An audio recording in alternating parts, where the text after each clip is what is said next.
노년에 찾아온 공허함, 어떻게 나를 채울까요? 속삭임, 외로운 마음에게 건네는 따뜻한 첫 인사. 안녕하세요. 황혼의 속삭임입니다. 오늘도 이렇게 제 목소리를 들어주러 와주셔서 고맙습니다. 혹시 요즘 마음 한편이 허전하진 않으신가요? 아침에 눈을 뜨면 하루가 길게만 느껴지고 무언가 해야 할 것 같은데 막상 뭘 해야 할지 모르겠고, 그렇게 하루가 지나가면 뭔가 아무것도 한 게 없는 것 같은 그런 기분 말이에요. 저는 오늘 여러분께 그 공허함에 대해 이야기하려고 합니다. 그런데 걱정하지 마세요. 제가 뭘 하라고 다그치거나 이래야 한다, 저래야 한다 말씀드리려는 게 아니에요. 그저 옆에 앉아서 차 한잔 나누듯이 조용히 이야기 나누고 싶습니다. 여러분이 느끼는 그 공허함, 그건 이상한 게 아니에요. 나만 이런 걸까? 나는 왜 이럴까? 그렇게 자책하실 필요도 없습니다. 사실 우리 나이가 되면 많은 분들이 비슷한 감정을 느끼거든요.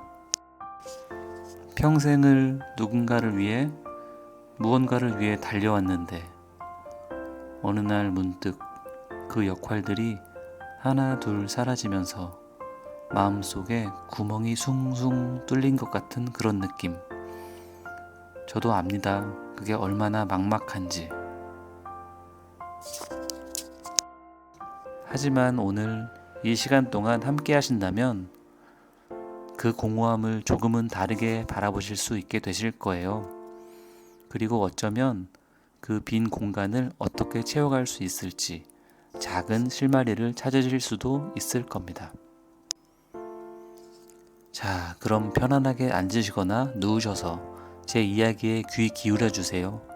저는 여기 여러분 곁에 있을게요. 공허함이 생기는 이유, 역할 상실의 그림자. 공허함이라는 게 참 이상합니다. 젊을 때는 시간이 없어서 난리였잖아요. 애들 키우느라. 젊을 때는 시간이 없어서 난리였잖아요. 애들 키우느라, 일하느라, 부모님 모시느라 하루 24시간이 모자랐죠. 아, 나만의 시간이 좀 있었으면, 그렇게 바라던 게 엊그제 같은데 이제 정말 시간이 생겼어요. 아침부터 저녁까지 온전히 내 시간입니다. 그런데 이상하게도 이 시간이 버겁게 느껴져요. 뭘 해야 할지 모르겠고 하루하루가 그냥 흘러가는 것 같고. 왜 그럴까요? 사실 공허함은 단순히 시간이 많아서 생기는 게 아닙니다. 진짜 이유는 역할이 사라졌기 때문이에요. 생각해 보세요. 우리는 평생을 누군가의 역할로 살아왔습니다. 누군가의 아들, 딸로 태어나서 학생이 되고 직장인이 되고 누군가의 배우자가 되고 부모가 되고, 그렇게 역할을 하나씩 더해가면서 살아왔죠. 그 역할들이 우리를 정의했고 우리에게 목적을 줬습니다. 나는 애들 키우는 사람이야. 나는 회사에서 일하는 사람이야. 나는 이 집안을 책임지는 사람이야. 그런데 어느 순간 그 역할들이 하나둘씩 끝이 납니다. 은퇴를 하면 직장인이라는 역할이 사라집니다. 아침에 일어나 출근할 곳이 없어요. 명함도 없고 회의도 없고 내가 챙겨야 할 일도 없어집니다. 자녀들이 독립하면 부모로서의 역할도 줄어듭니다. 물론 여전히 부모이긴 하지만 예전처럼 매일 밥 차려주고 걱정해주고 조언해줄 일이 없어요. 애들은 자기 삶이 있고 나는 이제 조용히 지켜보는 사람이 되죠. 더 슬픈 건 배우자를 먼저 보내신 분들이에요. 평생을 함께한 사람이 없으니 누군가의 반쪽이라는 역할마저 사라져버립니다. 함께 밥 먹고 이야기 나누던 그 일상이 혼자만의 일상으로 바뀌는 거죠. 이렇게 역할들이 하나씩 사라지면 우리는 문득 생각합니다. 그럼 이제 나는 누구지? 나는 뭐 하는 사람이지? 이게 바로 공허함의 정체입니다. 역할이 사라지면서 생긴 정체성의 공백이에요. 우리는 이 공백을 느낄 때 자책하기 쉽습니다. 나는 왜 이렇게 쓸모없을까? 나이만 먹고 아무 쓸모도 없네. 남들은 다 잘 사는 것 같은데 나만 이런가? 하지만 여러분, 제발 그렇게 생각하지 마세요. 이 감정은 자연스러운 겁니다. 평생을 역할 속에서 살아온 사람이 그 역할이 사라졌을 때 혼란스러운 건 당연한 일이에요. 여러분이 약해서도 아니고 문제가 있어서도 아닙니다. 오히려 이건 인생의 다음 단계로 넘어가는 과정이에요. 마치 나비가 번데기에서 벗어날 때처럼 우리도 지금 옛 껍질을 벗고 있는 겁니다. 그 과정이 불편하고 두렵지만 이걸 지나야 새로운 나를 만날 수 있어요. 그럼 이제 그 새로운 나를 어떻게 만들어갈 수 있을지 함께 이야기해 볼까요? 대신 제가 드릴 건 작고 따뜻한 3가지 실천입니다. 이건 거창하지 않아요. 그냥 오늘 당장, 내일부터라도 조금씩 시도해 볼 수 있는 것들이에요. 실천 1. 나만의 공간 만들기. 첫 번째는 나만의 공간을 만드는 겁니다. 공간이라고 해서 꼭 방 하나를 따로 쓰라는 게 아니에요. 물론 여유가 되면 좋겠지만 그게 아니어도 괜찮습니다. 집안 한쪽 구석, 작은 책상 하나, 혹은 창가 의자 하나, 그 정도면 충분해요. 중요한 건 이곳은 온전히 나만의 자리야 라고 생각할 수 있는 그런 공간을 갖는 거예요. 왜 이게 중요할까요? 우리는 평생을 다른 사람들과 함께 살았습니다. 가족과 함께, 동료들과 함께 늘 누군가를 의식하고 배려하면서 살았죠. 그런데 이제는 나를 위한 공간이 필요해요. 그 공간에서 뭘 하면 될까요? 뭐든 좋습니다. 실천 2. 느슨한 관계 구축하기. 두 번째는 느슨한 관계를 만드는 겁니다.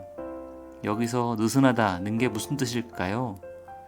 그건 깊고 부담스러운 관계가 아니라 가볍고 편안한 연결고리를 말하는 거예요. 나이가 들면 친구를 사귀기가 어렵다고들 하죠. 맞아요. 젊을 때처럼 금방 친해지고 마음을 다 털어놓는 그런 친구를 만들긴 어려워요. 그런데 꼭 그럴 필요 없어요. 동네 슈퍼에 가면 주인 아저씨랑 가벼운 농담 한마디 나누고, 산책하다가 만난 이웃 어르신과 날씨 이야기하고, 복지관에서 운동 프로그램 나가면 거기서 만난 사람들과 가벼운 인사 나누고, 이런 작은 연결들이 쌓이면 생각보다 큰 힘이 됩니다. 오늘 못 봤네요. 어디 편찮으셨어요? 오늘 날씨 좋죠? 산책 나오셨어요? 이런 짧은 대화들이 우리에게 나는 여전히 누군가에게 존재하는 사람이구나 라는 걸 느끼게 해줘요. 깊은 관계는 부담스러울 수 있어요. 하지만 느슨한 관계는 부담 없이 그저 서로의 존재를 확인하는 정도예요. 그리고 그걸로 충분합니다. 한 분은 이런 얘기를 하셨어요. 저는 동네 빵집에 자주 가요. 거기 젊은 사장님이 절 기억하더라고요. 어머니 오늘도 식빵 사러 오셨어요? 이렇게 물어보는데 그게 참 좋더라고요. 내가 여기 존재하는구나. 누군가 날 기억하는구나. 그런 걸 느껴요. 맞아요. 그거면 됩니다. 거창한 우정이 아니어도 이런 작은 연결들이 우리를 따뜻하게 해줘요. 실천 3. 기록으로 나만의 가치 찾기. 세 번째는 기록을 시작하는 겁니다. 기록? 일기 같은 거 말하는 거야? 네, 맞아요. 하지만 거창한 일기장이 아니어도 돼요. 작은 노트 하나면 충분합니다. 매일 한 줄씩만 적어도 좋아요. 오늘은 날씨가 참 좋았다. 오늘은 아들이 전화를 했다. 오늘은 오래된 친구 생각이 났다. 이런 짧은 문장들이 쌓이면 우리의 삶이 됩니다. 그리고 특히 제가 추천하고 싶은 건 감사 노트예요. 매일 자기 전에 오늘 하루 중 감사했던 일 딱 하나만 적는 거예요. 아무리 작은 것도 괜찮아요. 오늘 날씨가 따뜻해서 감사하다. 오늘 몸이 아프지 않아서 감사하다. 오늘 맛있는 밥을 먹어서 감사하다. 처음엔 이게 무슨 소용이 있나 싶을 거예요. 하지만 한 달, 두 달 쌓이다 보면 내 삶에 이렇게 감사한 일이 많았구나 하는 걸 깨닫게 돼요.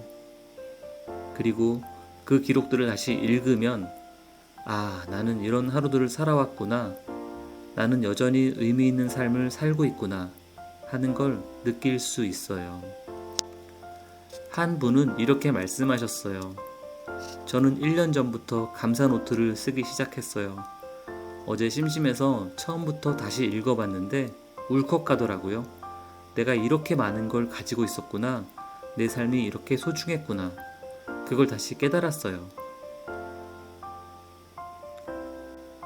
기록은 우리의 존재를 증명합니다.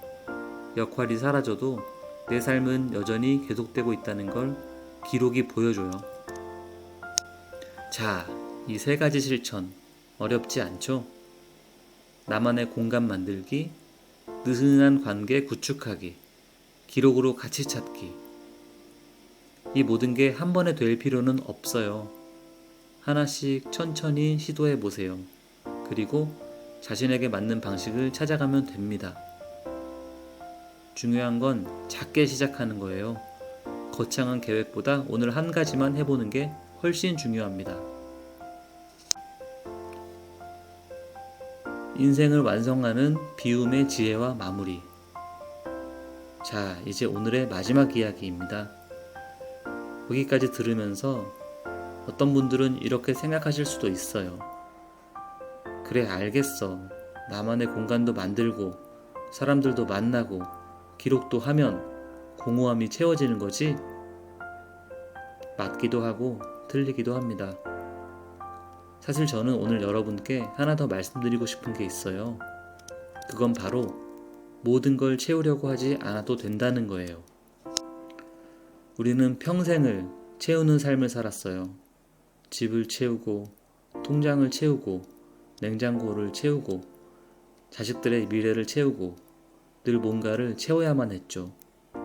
그런데 이제는 비워도 괜찮습니다. 공허함을 느낀다고 해서 무조건 그걸 채워야만 하는 건 아니에요. 어쩌면 그 빈 공간은 그냥 비워둬도 되는 공간일 수도 있어요. 인생도 그렇습니다. 모든 시간을 채우려고 하면 오히려 피곤해져요. 하지만 어떤 시간들은 그냥 비워두면 그 속에서 편안함을 느낄 수 있어요. 아무것도 안 해도 괜찮아. 오늘은 그냥 쉬어도 돼. 빈 시간이 있어도 괜찮아. 이렇게 생각하면 공허함이 조금씩 무서운 게 아니라 편안하게 될 수 있어요. 사실 젊을 때에는 비우는 게 불안했어요. 비우면 뒤처지는 것 같고 아무것도 아닌 것 같았죠. 하지만 이제는 다릅니다. 우리는 이미 충분히 채웠어요. 평생을 열심히 살았고 역할들을 다 했고 최선을 다했어요. 이제는 좀 비워도 됩니다. 비우면 오히려 새로운 게 들어올 공간이 생겨요. 예상치 못한 기쁨, 뜻밖의 만남, 새로운 관심사, 이런 것들이 들어올 여유가 생기는 거예요. 그래서 제가 드리고 싶은 말씀은 이겁니다. 공허함을 적으로 생각하지 마세요. 공허함은 그저 인생의 다음 장으로 넘어가는 여백이에요. 숨 고르는 시간이고 새로운 시작을 준비하는 시간이에요. 그러니 너무 서두르지 마세요. 천천히 자신의 속도로 가면 됩니다. 자, 오늘 우리가 함께 나눈 이야기를 정리해 볼까요? 공허함은 역할이 사라지면서 생기는 자연스러운 감정이에요. 여러분 잘못이 아닙니다.